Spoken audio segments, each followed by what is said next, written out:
pessoal do meu canal de YouTube, tudo bem com vocês? Hoje eu só tô aqui pra falar o alfabeto para vocês, o sonzinho das letras. Então, vem comigo que eu falo tudo para vocês.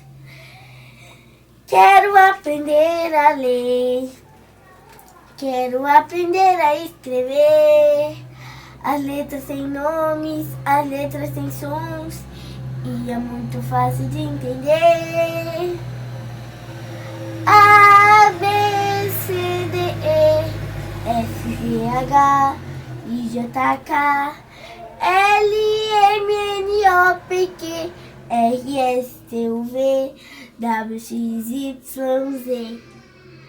A faz a abelha, B faz P, bola, C faz C, casa, D faz T, dedo, E faz E, elefante, E também faz ela, F faz faca, G faz gato e Gabriela, H, I, esse não tem som.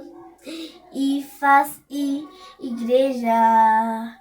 J faz janela. K faz K, gato.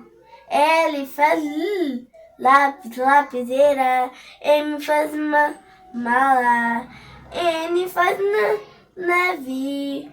O faz olho. O também faz óculos. P faz pare. Q faz quero. R faz rabo. Ele também faz arara.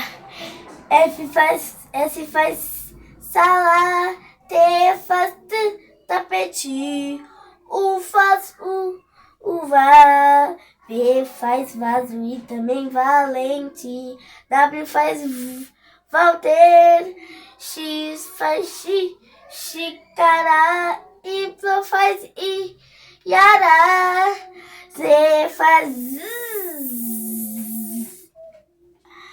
zero, zero, zero.